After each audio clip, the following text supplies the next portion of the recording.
walking that line between autonomy and neglect. And if I put you into a position to be able to manage something, to be able to take care of something, I want to give you the autonomy to be able to do it, the freedom to be able to do it. I want to empower you to do it, but that doesn't mean that you're over there, that's yours. Whatever the result is on you, because ultimately every result as a leader is on yourself. And so walking that line between giving them the freedom and also not neglecting them in the process of what they need from you is something that's a balancing beam. So I think that the difference is, if I know that you're being intentional about pouring into me, not because I'm making mistakes, but because there's a better version of me that you're trying to help me see, that I'm more likely to be accepting of your management, be accepting of your criticism, be accepting of these things, because you've made those deposits in me that make me feel like you want me to be better. Therefore, the harder conversations and things that we need to have come a little easier. And so there's not giving people autonomy without it appearing to be neglect. Something that you should focus on and think about. I like that. For people who aren't natural at that, right? We all know there's people that are just warm and I want to pour into people, right? And okay, I need to do that. So, but then there's people like, what? I just want them to do their job. How would you explain to them, what are ways to kind of foster that relationship, right? I know we talk about one-on-ones and maybe kind of speak to that and why that's so important. You can't replace one-on-one time.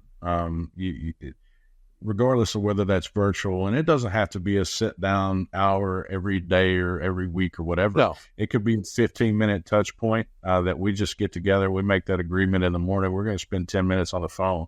We're going to talk about what's important for today. We're going to talk about what happened yesterday. And quickly, we're just going to touch on how you're feeling.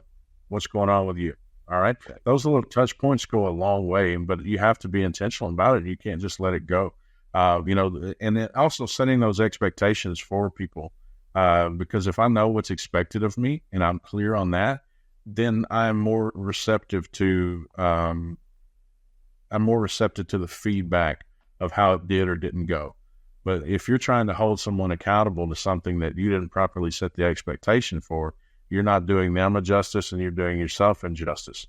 So those expectation setting, touch points, one-on-ones along the way are really how the magic happens. Because again, I follow you because I think you know what's best for me. Yeah, unless you're intentional about telling me what's best for me and where you want me to go, then we're both just kind of hoping for a good result. I think that third question, you said there's three questions the last. So what can I do for you? How can I serve you? That's I feel like the important one, right? Obviously the first two are kind of more business driven, but, and if you do them enough, I feel like, that relationship builds and people are more open with you, right? And that's where that connection helps and people are more willing to go that extra mile for you. Has that been your experience as well? Oh, for sure. Helping me understand what you need from me is something that I think every leader needs. Because otherwise we're working on the assumption of what we think is best. But if you can help me understand what you need me to be for you to be successful, then I can try and deliver that. More importantly than that, though, is if you do tell me what you need from me and I agree to it, that follow-up has to be there. I then have to deliver on what I said I would be and do. And it can't just be enough to have it in that moment.